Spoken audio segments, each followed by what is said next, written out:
Anak ini terkenal sebagai pembuat onar di sekolahnya. Pria ini bernama Woo-yeon. Tidak ada pertengkaran yang tidak bisa ia menangkan, kecuali siksaan dari gurunya karena dirinya terus-terusan berkelahi di sekolahnya. Namun itu sama sekali tidak membuatnya jera untuk melakukan perkelahian lainnya. Sampai hari itu ada seorang wanita yang baru pindah ke sekolahnya. Ia jatuh cinta pada pandangan pertama, namun tidak menyangka perasaan itu akan bertahan selamanya. Dan kemunculan gadis ini akan mengubah nasibnya sepenuhnya. Percakapan awal mereka benar-benar memalukan karena wanita ini menegur pria itu karena celananya robek. Anak baru ini ternyata begitu populer. Semua pria datang ke kelasnya untuk mengambil fotonya diam-diam. Tidak terkecuali preman-preman di sekolah ini. Setiap hari ia datang ke kelas ini untuk menemui Sung-hee. Sedangkan Woo-yeon lebih baik. Diam-diam ia selalu mencabut kertas-kertas cinta yang ditempel di belakang Sung-hee. Sampai akhirnya ia menyadari keberadaan Woo-yeon dan bertanya kepadanya. Ternyata Sung-hee sangat tidak menyukai kelakuan preman-preman sekolah ini. Sung-hee sangat menyukai topoki dan ia mengajak Woo-yeon untuk bolos bersamanya dan makan bersama-sama. Tapi karena gugup, Woo-yeon hanya bisa minum tanpa henti. Hari itu Sung-hee hendak bolos lagi karena menemukan preman itu ada di kelasnya. Akhirnya ia keluar dan bertemu Woo-yeon yang lagi-lagi sedang berkelahi dengan seseorang. Sung-hee pun mencoba memanjat sendirian sampai tiba-tiba ia jatuh dan ditangkap oleh Woo-yeon yang datang tepat waktu. Mereka berdua pun kembali makan topoki bersama-sama. Karena tahu Sung-hee terus diganggu preman sekolah,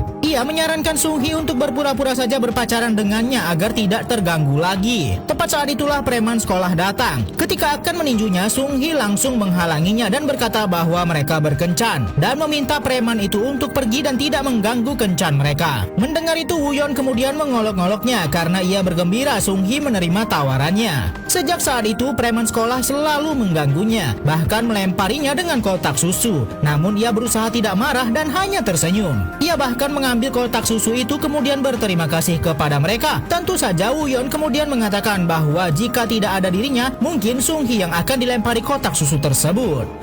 Karena kesal cintanya ditolak, sekelompok preman sekolah memukul pria ini. Woo-yeon menerima pukulan tersebut tanpa membalasnya. Bahkan sampai babak belur, Woo-yeon tetap tidak membalas pukulan-pukulan preman sekolah ini. Sung-hee merasa kasihan melihatnya. Tidak disangka, ternyata Woo-yeon menepati janji bahwa dirinya tidak akan bertengkar lagi. Sung-hee menyukai kegigihan pria ini. Hari itu mereka bolos lagi untuk makan bersama. Tapi ternyata berakhir gagal karena toko langganan tutup. Kemudian Pak Guru melihat mereka berdua. Akhirnya mereka berdua pun lari dan dikejar Pak Guru. Namun karena Sung-hee berlari terlalu lambat, Woo-yeon kemudian memegang tangannya agar ia bisa menyusul Woo-yeon. Ternyata setelah kejadian itu membuat hubungan keduanya semakin akrab. Hari itu ketika mereka pulang berdua, Sung-hee melihat sesuatu. Tiba-tiba saja Sung-hee yang selalu ceria seketika berubah menjadi murung. Woo-yeon di sana mencoba menghibur agar dirinya tersenyum kembali. Namun Sung-hee mengabaikannya. Malamnya tiba-tiba Woo-yeon bernyanyi melalui speaker sekolah. Lagu itu adalah lagu favorit Sung-hee. Ternyata tujuannya hanya satu, yaitu menghibur Sung-hee yang bersedih. Tentu saja karena perbuatannya, guru datang dan memarahinya. Setelah itu semua, kini keduanya pun resmi berpacaran. Namun semuanya tidak seindah yang dibayangkan. Esoknya Woo-yeon tidak menemukan Sung-hee di kelasnya.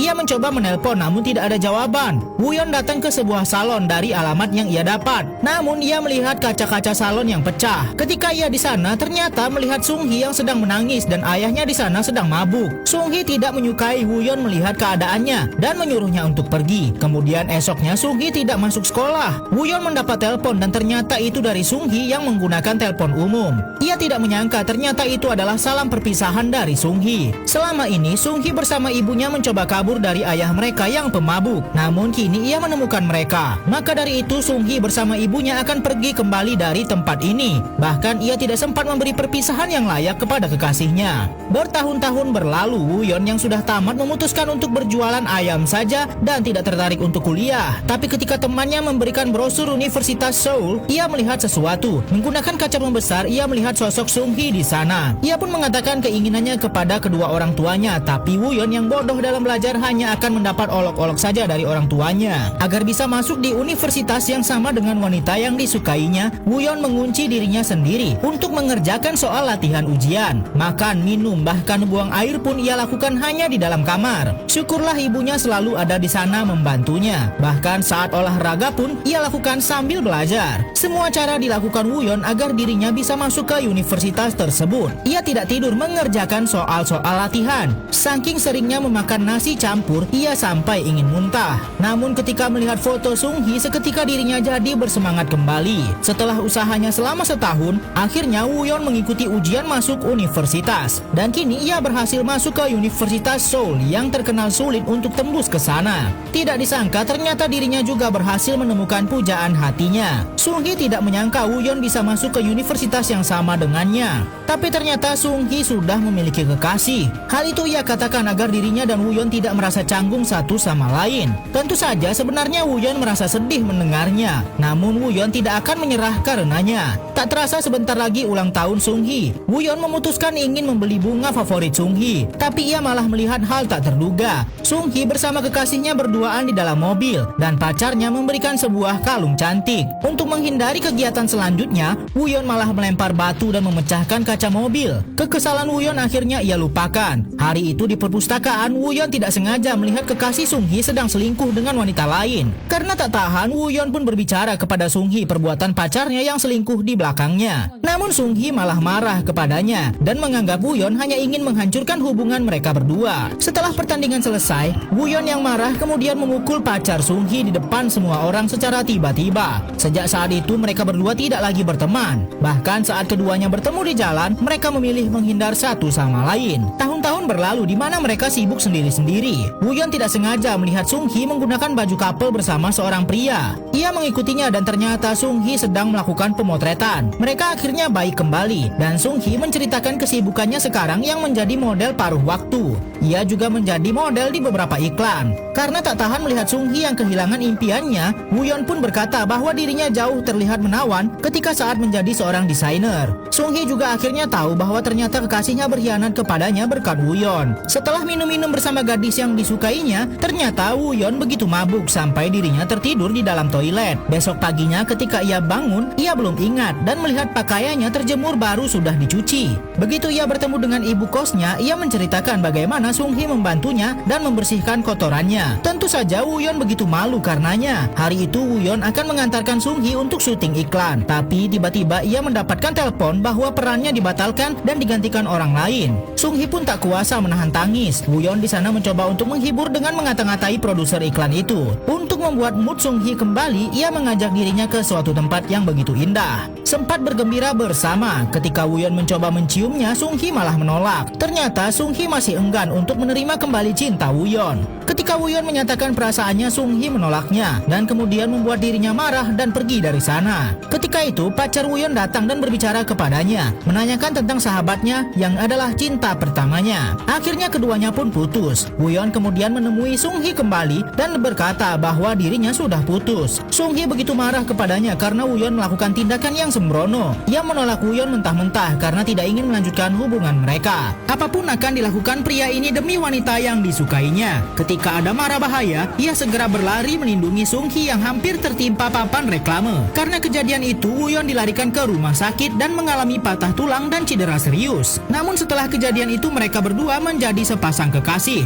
Dan kini mereka tinggal bersama di sebuah apartemen di pinggir kota. Walau hidup pas-pasan, keduanya menjalani hubungan mereka dengan bahagia. Hari-hari dijalani bersama dan akhirnya keinginan Woo-yeon untuk bersama Sung-hee terwujud. Namun hidup tak seindah itu. Karena cederanya, kini Woo-yeon kesulitan mendapatkan sertifikasi guru penjas. Bahkan kini Woo-yeon tidak bisa melakukan olahraga yang paling dasar. Kehidupan teman-teman Woo-yeon lebih baik. Ada yang sudah menikah dan ada pula yang bisa membeli rumah. Mendengar itu semua tentu saja Woo-yeon menjadi iri. Karena mabuk, kemudian Woo-yeon kelepasan berbicara keburukan teman-temannya di masa lalu. Dan muka teman-temannya seketika berubah menjadi tidak enak. Sung-hee yang merasa tidak enak kemudian membawa Woo-yeon pergi. Di luar tiba-tiba Sung-hee memeluk Woo-yeon dan mengatakan bahwa dirinya merasa begitu bersalah. Karena menyelamatkan dirinya, Woo-yeon menjadi kesulitan meraih mimpinya sendiri. Apapun yang dipendam nantinya bakal meledak juga. Ketika mereka berjalan bersama-sama, Sung-hee mendadak memberi kabar bahwa dirinya akan dikirim ke luar negeri selama 3 tahun. Woo-yeon terlihat tidak senang mendengar kabar tersebut. Karena bagaimanapun ia menahannya, Sung-hee akan tetap pergi juga. Hari-hari berlalu, tiba-tiba mereka mendapat kabar ayah Sung Hee meninggal. Teman-teman Woo-yeon melihat Woo-yeon yang seperti memendam sesuatu. Kemudian ia berkata bagaimana jika dirinya dulu tidak bertemu Sung Hee. Apakah dirinya kini akan baik-baik saja? Kini unek-unek Woo-yeon keluar karena dirinya menyesal ia kesulitan mencari pekerjaan. Tidak disangka ternyata Sung Hee di sana mendengar semua perkataan Woo-yeon. Setelah itu Sung Hee langsung meminta putus karena kini ia merasa Woo-yeon semakin mirip ayahnya. Di malam perpisahannya Sung Hee menangis dan sedih karena hal tersebut. Apa rasanya ketika melihat wanita yang dicintai ternyata malah menikah dengan orang lain? Sebelum ini terjadi, Woo-yeon dan Sung Hee lagi-lagi putus karena kesalahan yang dibuat Woo-yeon. Bertahun-tahun kini berlalu. Woo-yeon berhasil menjadi guru penjas di suatu sekolah berkat usahanya. Ia bahkan dengan gembira menceritakan kisah cinta pertamanya bersama murid-muridnya. Hari itu tidak disangka ternyata Sung Hee datang ke sekolahnya menemui dirinya. Ternyata Sung Hee datang ke sana hanya ingin memberitahu bahwa dirinya akan menikah. Namun Woo-yeon mencoba meresponnya dengan meminta dirinya harus memberikan undangan. Setelah mendengar kabar itu, Woo-yeon minum-minum karena kecewa mendengar kabar tersebut. Ia bahkan mengajak teman-temannya untuk pergi ke tempat terpencil untuk menghiburnya. Tangis Woo-yeon pecah ketika melihat gambar yang pernah dibuat oleh Sung Hee. Hari pernikahan pun tiba, di mana Sung Hee yang terlihat begitu cantik. Woo-yeon dibantu teman-temannya akan membuat ia bertemu dengan Sung Hee secara empat mata berdua saja. Mereka pun melakukan aksi mereka, dan kemudian akhirnya Woo-yeon berhasil masuk ke dalam dan bertemu dengan Sung Hee di sana. Woo-yeon ternyata ingin mengatakan kepada Sung Hee bahwa dirinya benar-benar menyesal di masa lalu. Seharusnya ia tak mengatakan sesuatu yang menyakitinya dan membuat hubungan mereka menjadi kacau. Ia benar-benar beruntung bertemu dengan Sung Hee di masa lalu, hingga membuatnya menjadi pribadi yang seperti sekarang. Sampai akhirnya waktu mereka akan selesai, Sung Hee kemudian berdiri dan mengulurkan tangannya untuk menyalami Woo-yeon. Acara pun dimulai dan Sung Hee akan memasuki altar. Woo-yeon di sana tersenyum melihat mantan kekasihnya yang begitu cantik dan bergembira. Woo-yeon harus merelakan bahwa dirinya tidak bisa memiliki Sung Hee. Seketika momen kebersamaan mereka terekam kembali di mana dirinya dahulu sering membuat Sung Hee bersedih. Setelah itu Woo-yeon pun memilih pergi sebelum Sung Hee mengucapkan janji pernikahannya.